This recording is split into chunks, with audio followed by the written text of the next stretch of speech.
Então, eu vou falar aqui sobre essas aplicações que a gente tem feito em Sergipe sobre uso de células de plantas em biodosimetria para evitar o uso de animais. Mão direita. Então, o que é biodosimetria? Então, biodosimetria é a estimativa da dose através dos efeitos biológicos que a gente vê no material, nas células.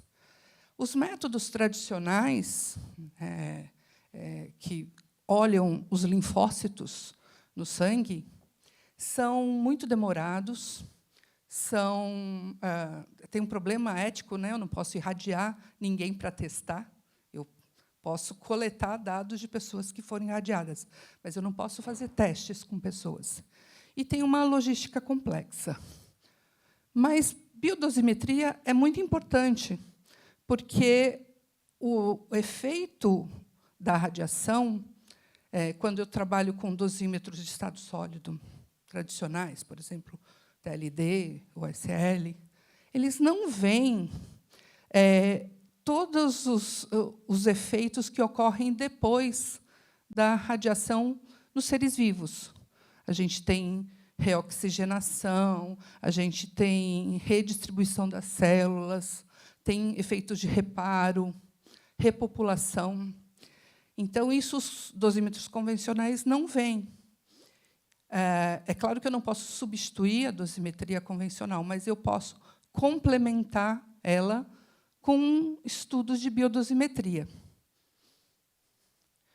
Então, para entender um pouquinho o que é essa biodosimetria, vamos lá na base, lembrar algumas coisas de biologia, já que a base aqui é física, né, engenharia da audiência. Então, primeiro eu tenho as células, elas se propagam através da mitose. Você tem o índice mitótico, é o número de células que estão em divisão em relação ao número total de células. Quando eu irradio, eu posso diminuir essa atividade mitótica, por exemplo, né? Eu posso matar as células ou posso inibir a reprodução delas temporariamente. É um dos efeitos que a gente pode ver. Então, eu posso calcular esse índice mitótico e verificar isso. Então, a célula se divide porque o DNA, que são duas fitas, se separa e vão multiplicar. Cada um vai para uma célula. Eu tenho duas células na sequência que são iguais à que originou. Esse DNA, então, ele é composto por bases que são arranjadas de uma ordem exata. Você que é moreno, é moreno porque tem lá escrito no seu DNA. Você que tem cabelo loiro, está lá porque tem escrito o que é, inclusive as nossas doenças. Tá? E a radiação ela é capaz de quebrar essas moléculas, dando energia, e romper, então, as fitas do DNA. Eu posso romper somente um lado, né? Ou posso romper os dois lados.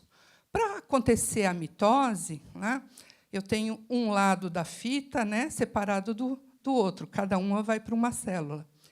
E um lado da fita sabe o que tem que ser do outro lado, porque a combinação é exata. Então, quem estudou no ensino médio, lá, que era Gal Costa e Aguinaldo Timóteo, né? ATGC, né? A gente aprende que tem essa sequência. Então, mesmo que um lado está quebrado, o outro lado dá informação para isso aqui ser reparado. Tá? Então, quando quebra um lado só, é mais fácil de reparar. Quando quebra os dois lados, e aí? É um problema. Né? Então, e também eu posso ter modificação pela radiação dessas bases trocando de lados. Aqui são efeitos que a radiação causa nas células. E esse reparo ele acontece o tempo todo, porque o tempo todo nós estamos sendo danificados aqui pela química, pelo ambiente, pela radiação, né? Então, apesar de ter tantos danos acontecendo o tempo todo, essas mutações são reparadas com grande eficiência. Então, o grande problema é quando as células não são reparadas ou são reparadas erroneamente e sobrevivem, ficam depois vivas. Quando as células morrem, a gente não vai desenvolver doença porque ela não vai se multiplicar. É claro que, se eu tomar uma dose enorme, eu vou morrer de qualquer maneira. Mas, se for uma dose pequena e isso for reparado corretamente, ótimo. Se o reparo for errado ou não reparado, eu posso ter um problema, um câncer no futuro. E que momento isso é mais complicado na célula? Na hora que ela está se dividindo. Porque, quando o DNA se enrola aqui para fazer a divisão, a separação, a mitose, ele tem menos acesso àqueles processos de reparação. Então, a célula fica mais radiosensível. Então, o momento mais sensível da célula é quando ela está passando aqui na mitose, ou perto da mitose, onde esse DNA está se enrolando ali, ficando menos protegido. Tá? Então, por exemplo, quem trabalha com radioterapia sabe que tem um momento ideal de fazer, porque você vai conseguir que as células estejam todas no mesmo período, e aí você ataca as células todas naquele período onde elas estão mais radiosensíveis. Né? Claro que, além das células, tudo depende do tipo de radiação. Né? Que radiação eu estou usando para irradiar a minha amostra, e também do material que está sendo irradiado, não só com relação a tipo de célula, mas densidade. Então, quem faz fântons, por exemplo, tem que se preocupar se é denso igual ao tecido que está sendo simulado. Né?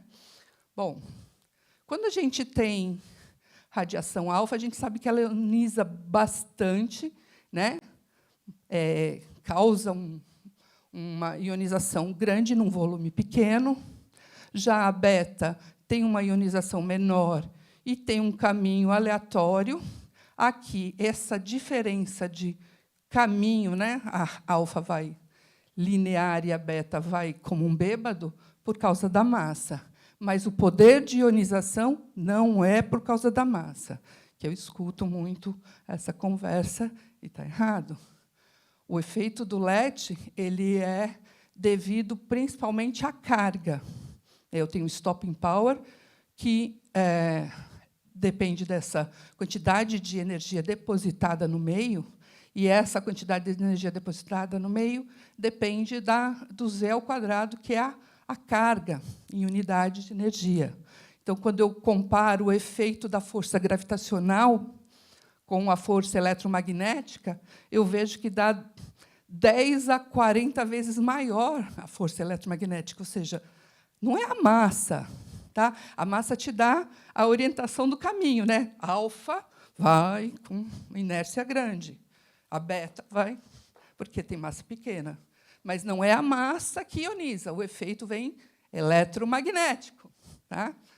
E aí, quando eu não tenho carga, se eu pensar nesse átomo com relação de escala, o núcleo é uma coisa muito, muito, muito pequena. Vamos pensar em um pontinho, e a eletrosfera é 30 campos de futebol. Então, quando as partículas estão nesse meio, elas estão no vácuo. Absolutamente não tem nada. Se não tem carga, ela não sente força nenhuma atrativa. Ela precisa estar muito perto do núcleo para sentir essa força atrativa, porque a força, no caso do nêutron, né, para interagir lá com o meio, ou muito perto do elétron, quando eu tenho fótons, para interagir com o fóton, diretamente com o fóton. Então, a probabilidade de interação é extremamente baixa. Por isso, a pouca ionização quando eu tenho essas fótons. Agora, quando eu tenho nêutrons, quando acontece a interação com o núcleo, apesar da baixa probabilidade, ele causa uma ionização tão grande porque ocorrem reações muito fortes. Por exemplo, ele pode bater no núcleo e o núcleo recuar e aí ionizar fortemente. Então, o LET, né, que a gente, inclusive, propaga para essas partículas sem carga, né, influencia também na hora da minha quebra lá das minhas fitas do DNA. Partículas de baixo LET, elas vão ionizar principalmente a água que está no entorno. É difícil chegar no DNA diretamente. Enquanto partículas de alto LET, com esse poder de ionização tão grande, ela consegue, muitas vezes, quebrar as duas fitas naquela interação. Então, o LET é uma coisa bastante importante para a gente verificar nos efeitos nas nossas células. Tá? Então, primeiro, eu tenho, para partículas de alto LET, prioritariamente ação direta. Para as partículas de baixo LET, eu tenho ação indireta. Eu ionizo a água, crio radicais livres. Essa ionização da água dura muito pouco. Eu posso ter recombinação fácil. Então, é preciso que eu tenha oxigênio ali para que haja a criação desses radicais livres se ligando com o oxigênio, há uma durabilidade maior, e agora sim, com essa formação desses peróxidos, por exemplo, chegarem até o DNA com maior probabilidade, então, atacar lá o meu DNA, as minhas fitas do DNA. Tá? Então, eu preciso de oxigênio, por isso que tumores com baixa oxigenação são difíceis de ser tratados. Eu preciso do oxigênio para que o efeito da radiação, quando eu faço num acelerador linear, né, que é baixo LET, que vai ionizar prioritariamente a água, cause dano ali na minha fita do DNA. Enquanto o efeito, quando eu tenho partículas de alto LET, é pouco influenciável pela quantidade de oxigênio, já que o efeito de partículas de alto LET é mais evidente diretamente no DNA. Então, quanto oxigênio tem, pouco importa, porque é o efeito direto. Então, resumindo, quando eu tenho radiação de baixo LET, né, eu vou ter essa ação indireta. Quando eu tenho ação direta, partículas de alto LET, principalmente, né, e posso ter reparo. Se eu não tiver reparo, eu posso ter a mutação com morte ou a sobrevida com um dano somático que vai aparecer depois.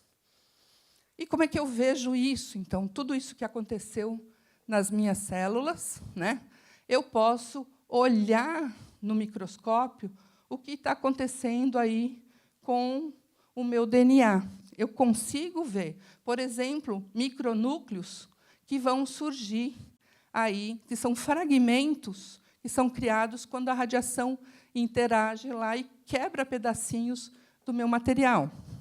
Tá? Então, por exemplo, isso aqui é observado num microscópio. Eu estou vendo pedacinhos aqui sobrando, depois que a célula se multiplicou, que sobrou aqui um micronúcleo. Pode sobrar 1, 2. Aqui são outros danos que podem ocorrer. Durante a divisão da célula, ficou aqui um cromossomo ligado. Então, vários danos podem, essas alterações irem acontecendo, e esses danos podem levar, por exemplo, a carcinogênese, a catarata, né? Problemas que a gente vai ter no futuro. E a frequência, então, desses marcadores biológicos, quando a gente faz frequência desses marcadores em relação à dose, eu chamo isso de biodosimetria. Então, vocês estão vendo aqui algumas coisas que a gente consegue ver no laboratório durante a mitose que estava acontecendo com as nossas células, sendo que aqui era o normal, isso aqui deveria estar lá. Então, quando aconteceu isso, é porque houve dano da radiação. E aí eu vou montar, com esses dados, os meus modelos. Eu vou plotar qual o número dessa frequência dessas aberrações pela dose. O modelo mais comumente utilizado em radioterapia é esse modelo linear quadrático, em que, para baixas doses, eu tenho uma linearidade, e, para altas doses, eu tenho essa curva que depende da dose ao quadrado.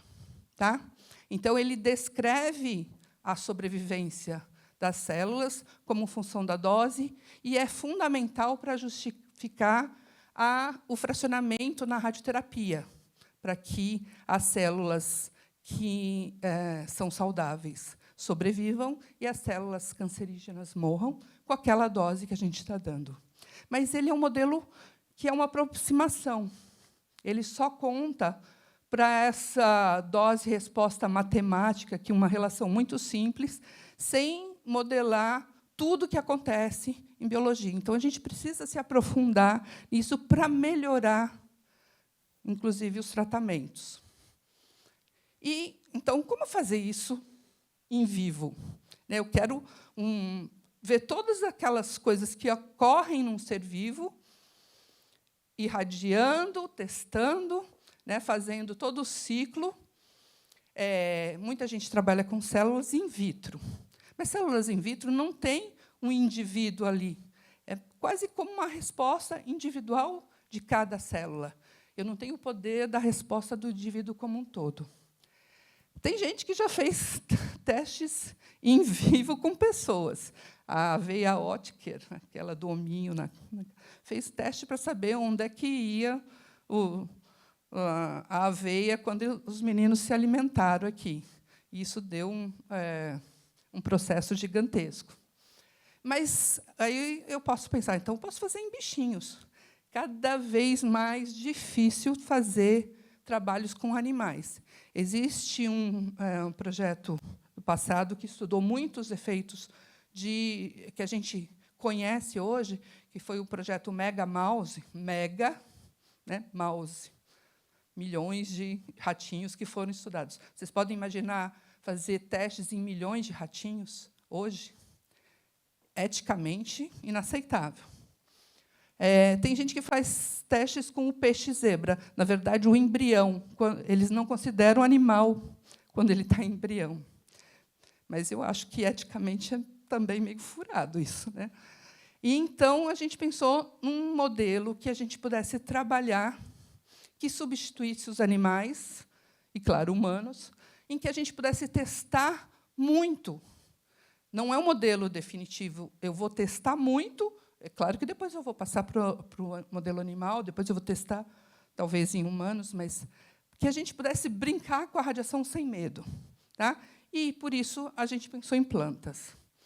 E, das plantas, qual seria a mais adequada? Deixa eu olhar o tempo aqui. Qual seria a mais adequada? Nós vimos que a alho cepa, nossa cebola, tá?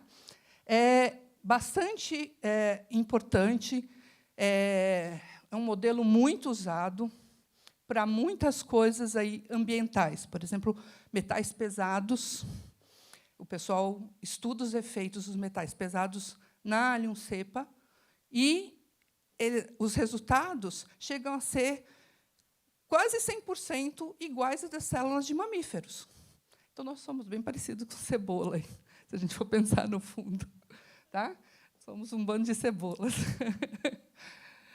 Então, chega a ser 97%. Depende do estudo, depende do que está sendo feito.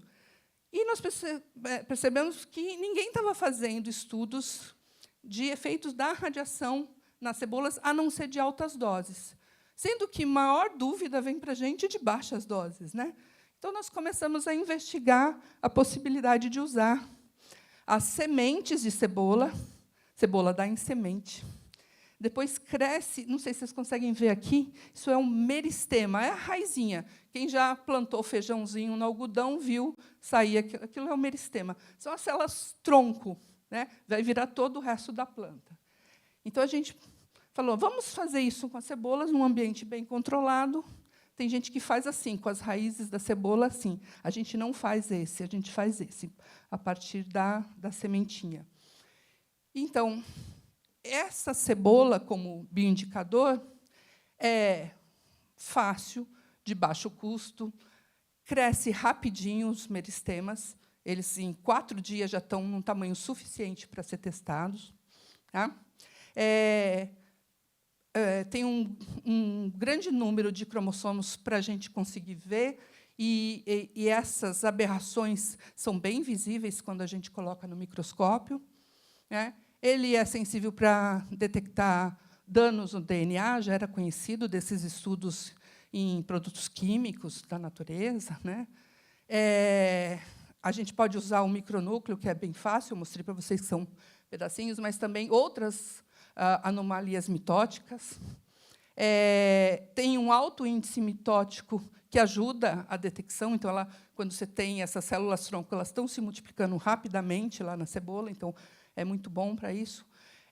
Pode indicar níveis de radiação ambiental, por exemplo, e, nesse caso, é certificado pela Agência Internacional de Energia Atômica. Tá? Claro, tem limitações, não é a fisiologia humana, né?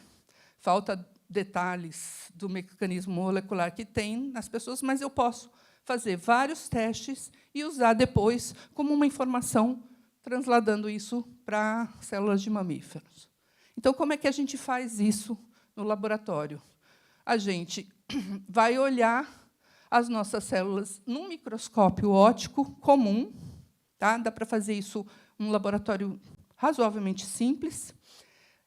Eu vou precisar, só na hora de crescer essas raízes, um laboratório muito controlado. Então, a gente tem, por exemplo, uma espécie de uma geladeira, que é uma BOD, mas, em vez de manter a temperatura baixa, mantém a 25 graus Celsius, para a gente ter controlado a temperatura de crescimento.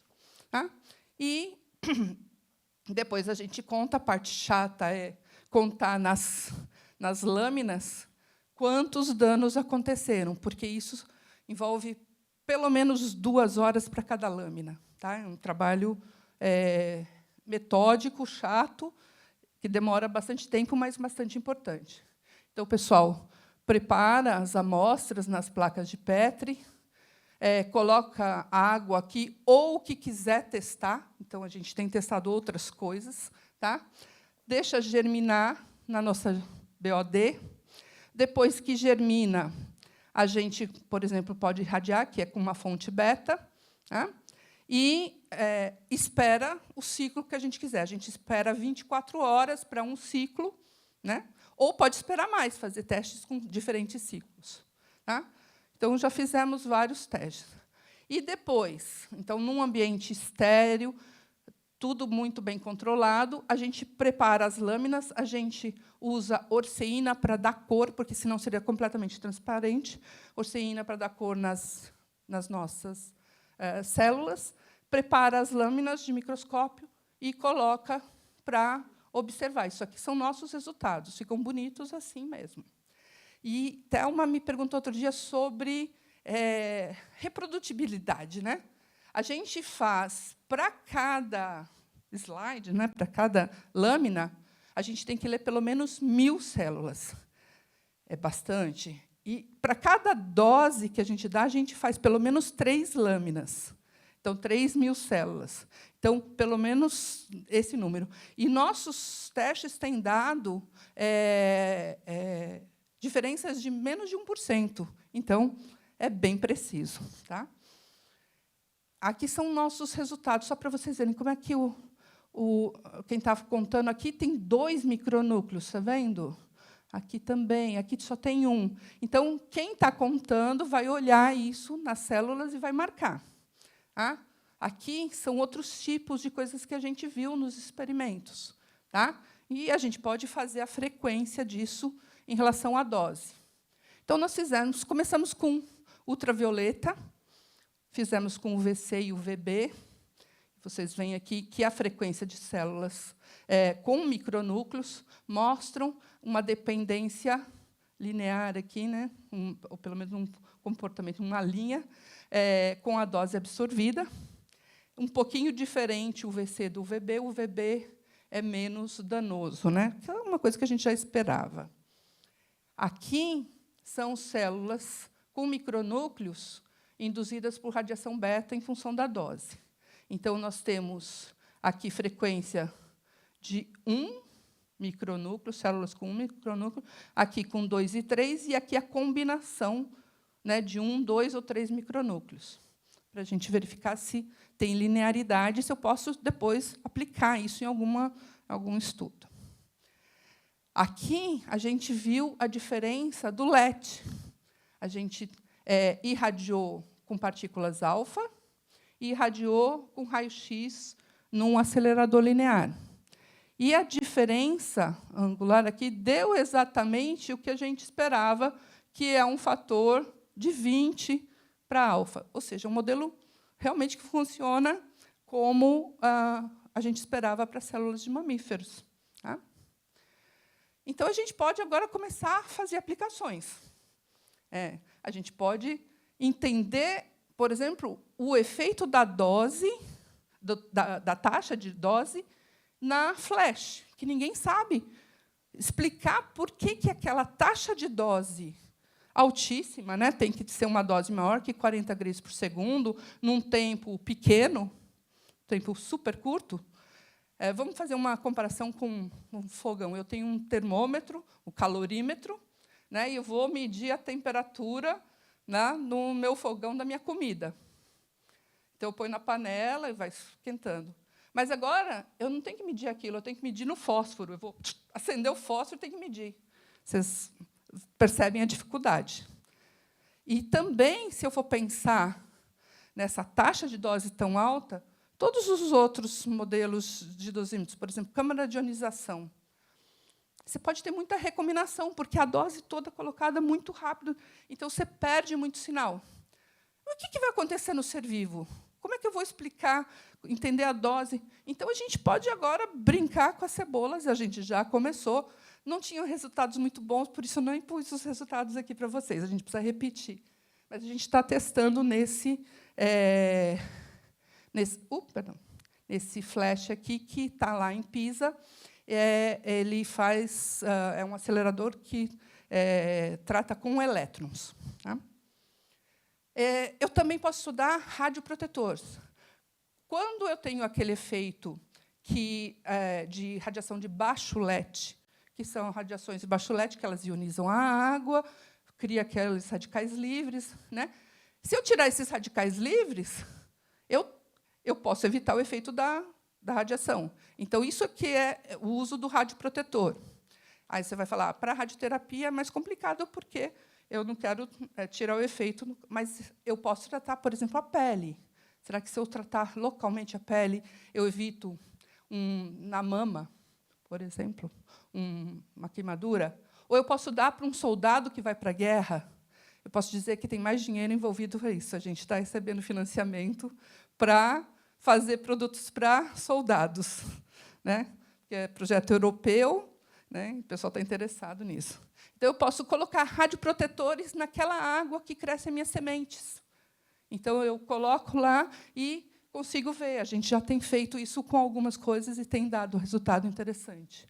Um outro modo de tratar é com com fotobiomodulação. O que é fotobiomodulação? É o efeito da luz, uma luz, por exemplo, vermelha, que trata os danos da radiação na sequência. Então, por exemplo, é usado na mucosite oral, né, com bons efeitos. Só que as pessoas ainda precisam entender como é que é esse tratamento, como é que funciona detalhadamente. E aí a gente está brincando com as nossas cebolas, né? A gente irradia e depois a gente põe luz vermelha para ver o que acontece com as células. E, por exemplo, a gente viu uma diminuição dos danos. Quanto maior é a dose, maior é o efeito da luz, das luzes vermelhas. A gente só testou uma luz, que é mais utilizada, essa luz vermelha, e a gente viu realmente que há um decréscimo aí dos danos com esse tratamento. Uma outra aplicação Eu não... ele está ali. O professor Cláudio, lá do EAV, está bastante interessado em aplicações de agricultura espacial. A gente vai plantar no espaço, cheio de radiação. Será que as plantas crescem do mesmo jeito? Será que a gente tem um jeito de melhorar os danos? Os danos vão fazer o quê? Eu posso colocar alguma coisa na água que vai melhorar? Então, essa parte é o futuro aí da agricultura com os nossos estudos. Tá? A gente está tentando aplicar isso, fazendo um trabalho em colaboração, inclusive medidas em avião, indo lá para os polos, né, tentando ver os efeitos. Ele trabalha irradiando diretamente a semente, né, e a gente faz o meristema. Então, é um trabalho em combinado. Então, resumindo, nós temos um modelo de organismo vivo que pode ser usado, é um tecido equivalente, né? A gente tem feito principalmente análise de micronúcleo, mas a gente também já fez de outros danos, né? Que é fácil de analisar, ver lá nas nossas amostras. É uma área de pesquisa muito versátil, tem várias aplicações, né? Taxa de dose, radioprotetores, fotobiomodulação. Então, é um modelo promissor em vivo. Temos já vários artigos publicados, tá? Então, não é uma coisa sem base, já tem muita coisa publicada. E somos um grupo grande, um grupo, principalmente da UFES. Começou com o meu aluno que terminou já o doutorado, Magno, e ganhou com a tese dele o prêmio de melhor tese de física médica há 2 anos atrás, o ano passado. Estou meio perdida no tempo, acho que foi ano passado. O Magno. E tem um grupo enorme, sem os alunos não faço nada. O grupo de Pisa, com o professor Francesco, e os 2 alunos de doutorado lá, que ajudam muito a gente. Envolvemos também o grupo do CRCN, com a professora Fabiana, que mandou alguns alunos para Pisa também. E quem viu ontem o nuclear, nós temos agora a Beatriz, que está lá em Pisa, mas ela faz a parte de divulgação científica, porque tudo hoje a gente precisa fazer divulgação científica, certo? Então, eu quero agradecer a atenção de vocês, agradecer muito a FAPEMIG, que está nos ajudando aqui, o CNPq, que dá dinheiro para a nossa pesquisa, a CAPES, que dá bolsas, e a nossa agência local lá de Sergipe, a FAPTEC. Obrigada.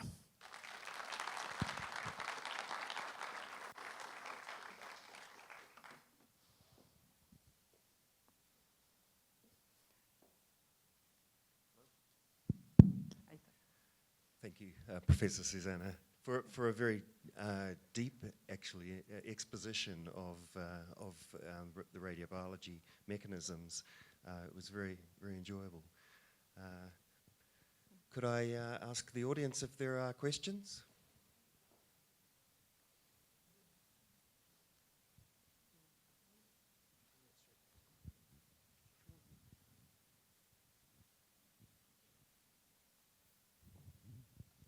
Doutora Susana, obrigado pela apresentação muito interessante. Minha dúvida é qual que é a dose mínima que vocês conseguem detectar? A dose mínima que a gente deu não é a dose mínima que consegue detectar, porque talvez a gente consiga detectar doses menores ainda. Foi em torno de 0,3 grays, mas eu acho que a gente consegue detectar muito menos, porque, como é o efeito realmente no tecido, qualquer dose que cause um dano, né, pode ser medida. É só você conseguir ver aquele dano nas células. A gente agora está trabalhando para irradiar em radiodiagnóstico. A gente estava usando sempre radioterapia. Aí a dose é sempre mais alta, né? Mas a gente quer agora testar com radiodiagnóstico para ir diminuindo e fazer exatamente isso. Mas acho que a menor dose que a gente deu foi 0,2 ou 0,3 grays. Ainda é muito alta. Tranquilo, obrigado.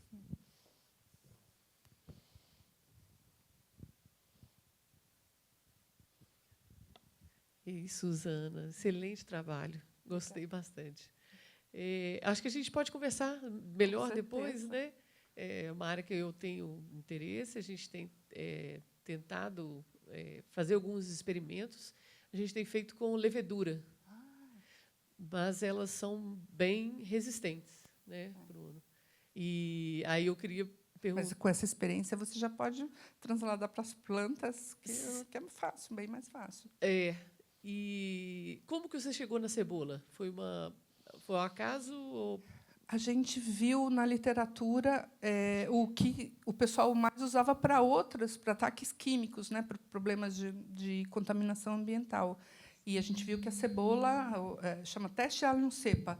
Ele é muito conhecido já há muitos anos. Eu não sei por que na área de radiação ficou assim, sem ser testado realmente. Mas é uma coisa que já é usado há muitos anos na parte de química, é bem conhecido e bem estabelecido. Certo. E agora uma outra pergunta. Então, você ali está estudando o que seriam para as células sadias do corpo, porque a cebola não vai simular nenhum tipo de tumor, qualquer coisa do tipo. Para começar assim, a questão dos danos, quando você não irradia, você vai encontrar defeitos, né, nas células, tipo 3 células para cada 1000 que você conta com danos. Mas a gente tem visto que, mesmo sem irradiar, vem um monte de agrotóxico. Viu? Então, quando sim. tem agrotóxico, a gente já tem que eliminar.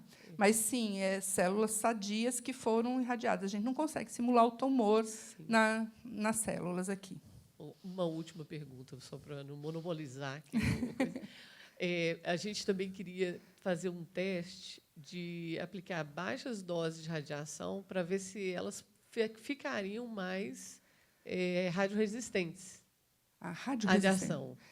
Isso eu não sei dizer. Eu sei te dizer, por exemplo, que, com a luz, a gente conseguiu fazer com que a planta crescesse mais rápido. Então, é uma coisa que dá para aplicar, inclusive, em agricultura, você plantar e colocar exatamente qual a luz. Né? O pessoal vai colocar lá também no espaço qual é a luz melhor para você iluminar para crescer mais rápido. Então, a gente viu que cresce mais rápido. Mas a radioresistência a gente não conseguiu ver, mas é uma coisa a se pensar. Interessante, né? Bem interessante. Muito obrigada. Achei fantástico o seu trabalho. Obrigada. Muito obrigado. We have one more question from the audience.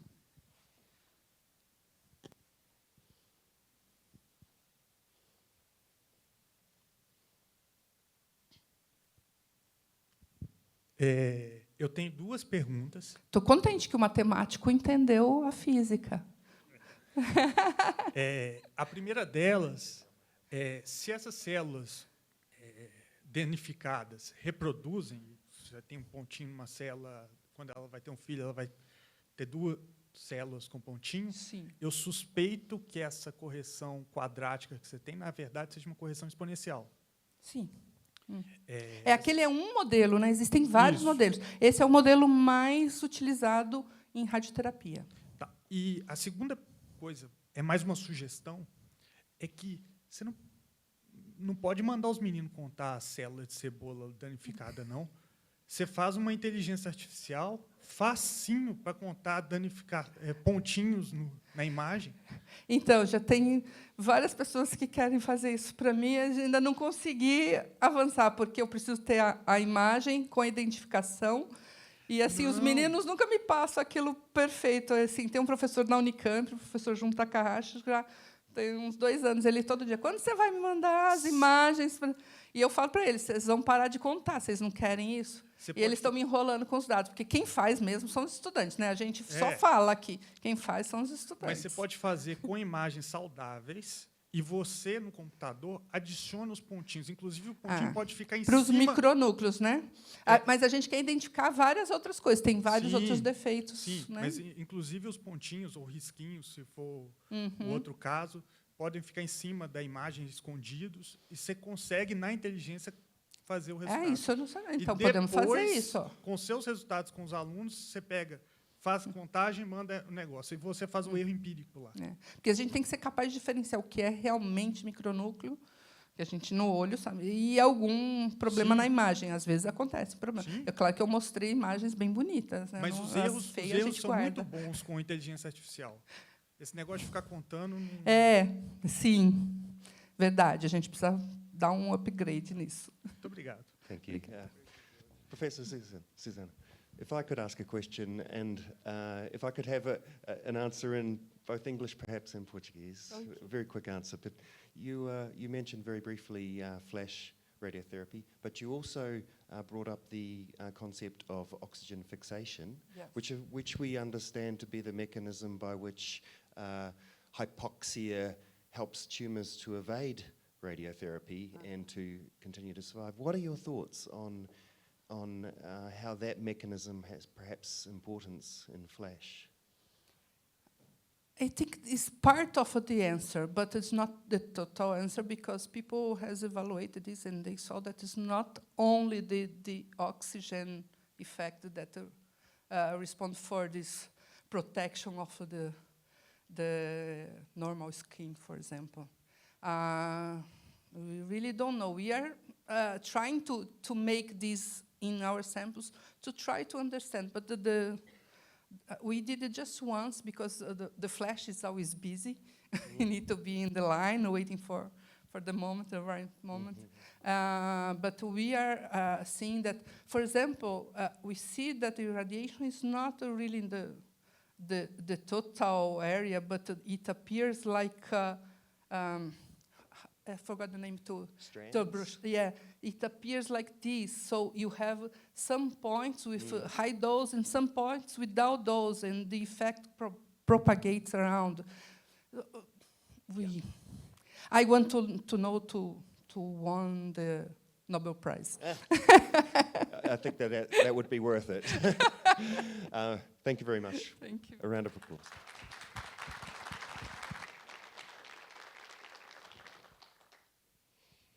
So now we return online.